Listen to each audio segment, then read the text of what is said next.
नमस्कार, मैं डॉक्टर सुधा निकेतन रंजनी, सहायक प्रवक्ता हिंदी विभाग, MM महिला कॉलेज आरा। BA ऑनर्स हिंदी के बच्चों की क्लास होगी आज, पार्ट 3 के बच्चों की। पेपर 6 है, विषय है काव्य के प्रकार। काव्य के मुख्यतः 2 प्रकार होते हैं, श्रव्य काव्य और दृश्य काव्य। श्रव्य काव्य वह है जो कानों से सुना अथवा मुख से पढ़ा जाता है। दृश्य काव्य जो अभिनय के माध्यम से देखा सुना जाता है, जैसे नाटक, एकांकी आदि। रचना के आधार पर काव्य के 3 प्रकार माने जाते हैं, पद्य काव्य, गद्य काव्य और चंपू काव्य। पद्य काव्य के 2 प्रकार, प्रबंध काव्य और मुक्तक काव्य। प्रबंध काव्य में कोई धारावाहिक कथा होती है, अर्थात किसी कथा युक्त श्रव्य को प्रबंध काव्य कहा जाता है।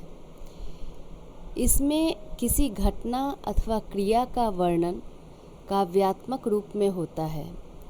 जयशंकर प्रसाद की रचना कामायनी इसका सर्वश्रेष्ठ उदाहरण माना जा सकता है। प्रबंध काव्य के 3 भाग हैं, महाकाव्य, खंड काव्य और आख्यान गीतियाँ।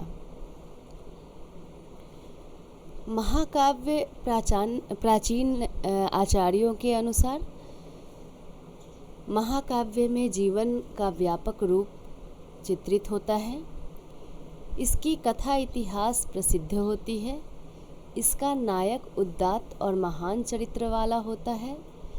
इसमें वीर, श्रृंगार और शांत रस में से कोई एक रस की प्रधानता तथा शेष रस गौण होते हैं। यह प्रायः लंबे कथानक पर आधारित तथा सर्गबद्ध होता है। कम से कम इसमें 8 सर्ग होना जरूरी है।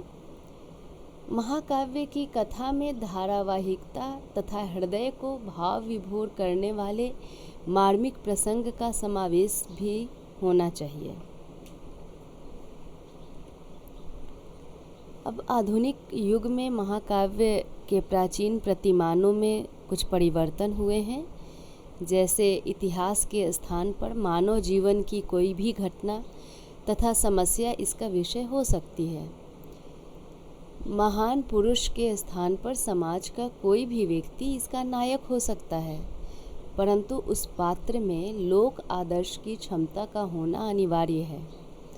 हिंदी के कुछ प्रसिद्ध महाकाव्य हैं पद्मावत, रामचरितमानस, साकेत, प्रियप्रवास, कामायनी, उर्वशी, लोकायतन आदि।